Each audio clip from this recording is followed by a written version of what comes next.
Here's the reality, and I'm going to do a pie chart, but I want to show you this. 1974, 47% of Catholics who were registered were attending weekly. By 2012, they found that it dropped to 24 or 25%, depending upon which study you want to follow. It bounces between 24 and 25%. And by 2015, it's pretty much universal. They all agree it's now down to 22%. National average attending weekly. Now, that means very little for most people, right? Those are just numbers, they're pie charts. You may have seen them because this has been published, so if you read any of this, you may know these numbers. I want to do something different because I want to help you understand this. What I found is pie charts being diddly squat to most people.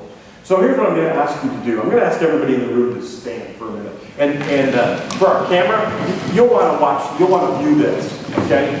So we'll get this out because we're videotaping. If you don't know, we're videotaping for those who are not able to attend so they can attend later. And so we're going to try to be interactive so that they can be a part of this as much as possible. So let's pretend we're in 1974, right? I need you to see this because a pie chart isn't personal. I need you to see something.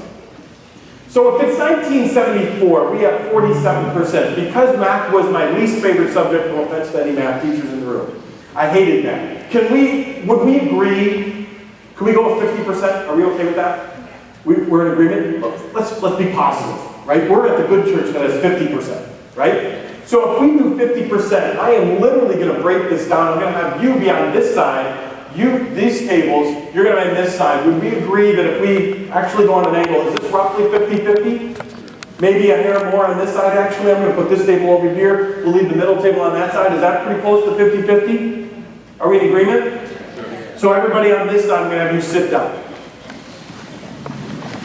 Okay, so in 1947, here's what's important. Everybody in this room is registered at St. Mary Parish, okay? In 1947, of all of you who are getting the mailers and the flyers and the, please, remember to sign up for X number of ministries, you're all getting that. You're the ones who are attending, okay? Now, let's take this fast forward to 2012. In 2012, can we just go with 25%? Are you okay with that?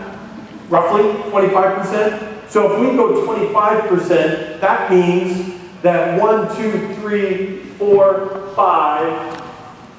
1, 2, 3, 4, 5. So you 5 tables, all sit down.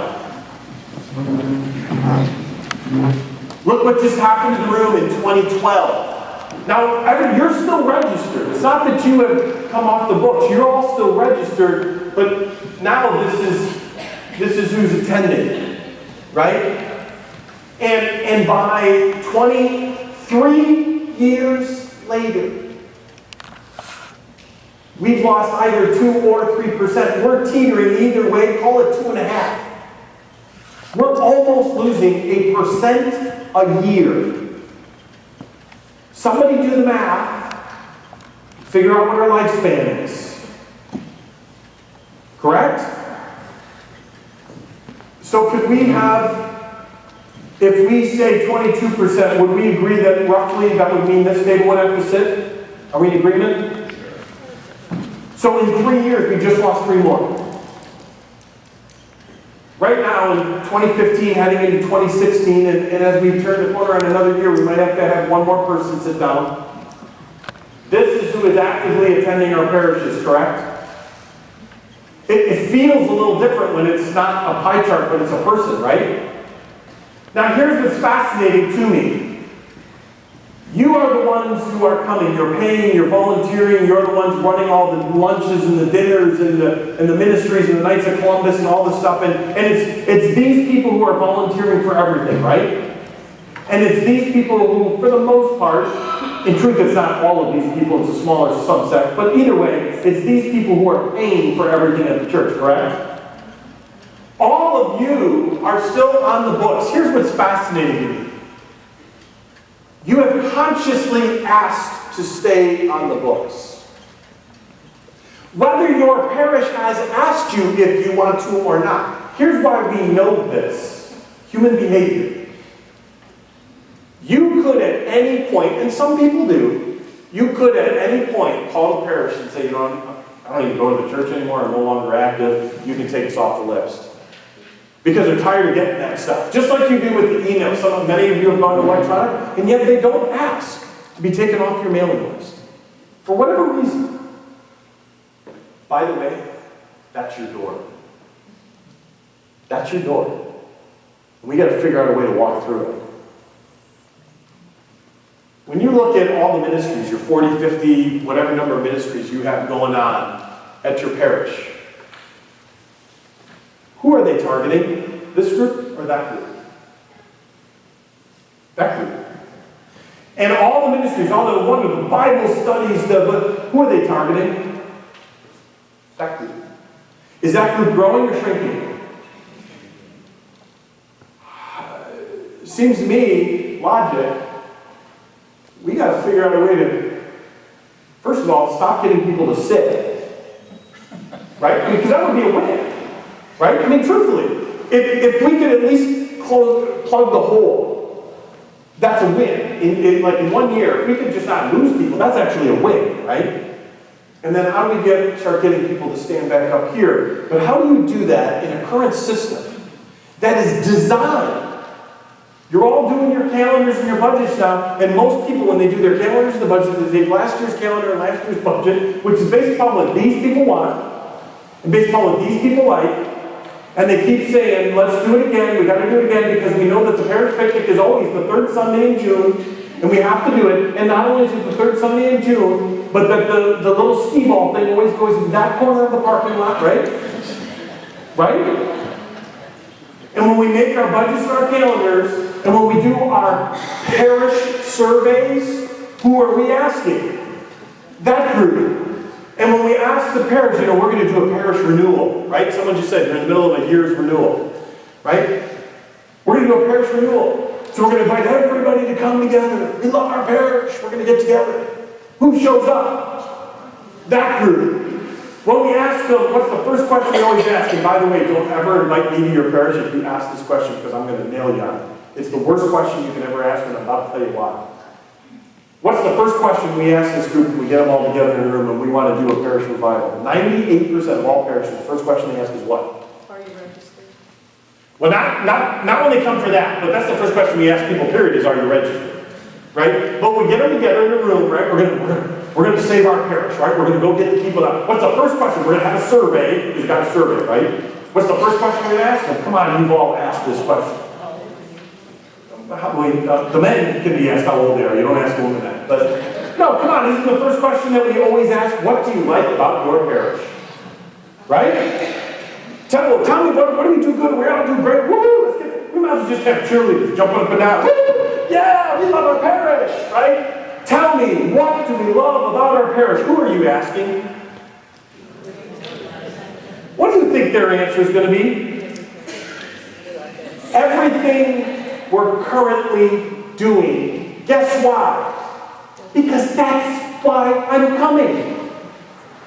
You're feeding me what I want. God's way, God's will, God's way, or God's will, man way. The first thing we chastise with all of this group, especially some of this group, if we're being brutally honest, I don't got time for excuses. If we're being brutally honest. The first thing that we point our finger, you, the 22%, we like to point our finger at all these people, because if they would just come, if they would just give us our money, then all of a sudden we could save our parish, and you're the heathen. You're the devil that has induced you, right?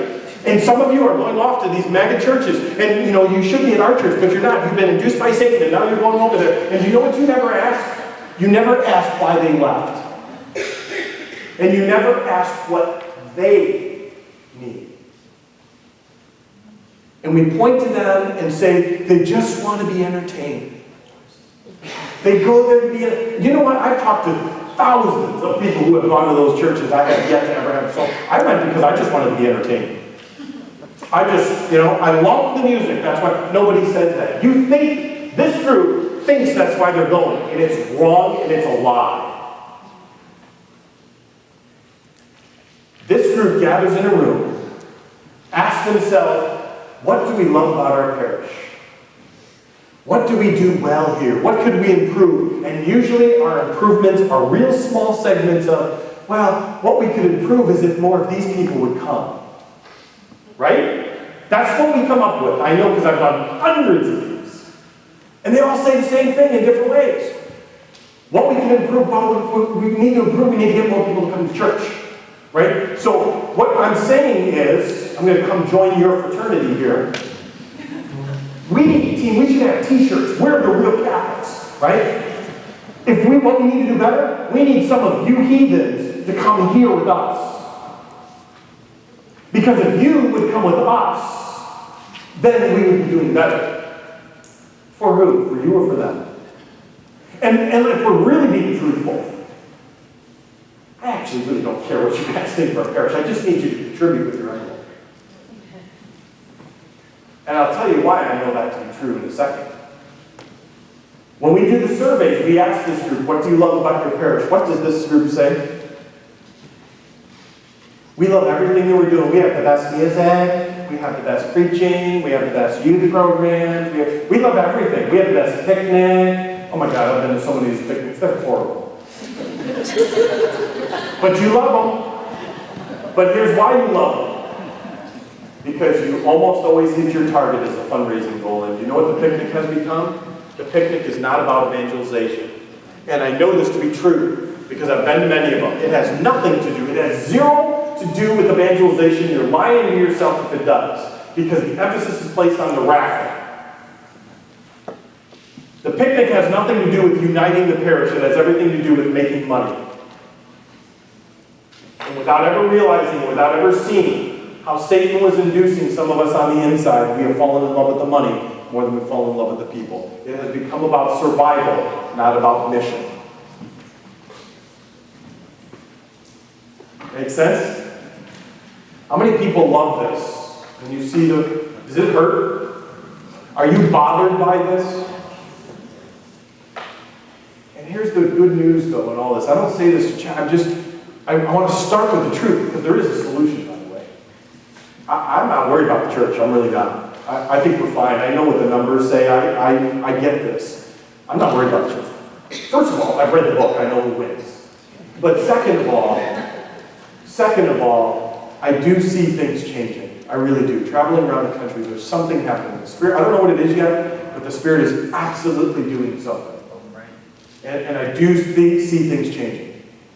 And I see people starting to say, and for better or for worse, I don't want to be Europe.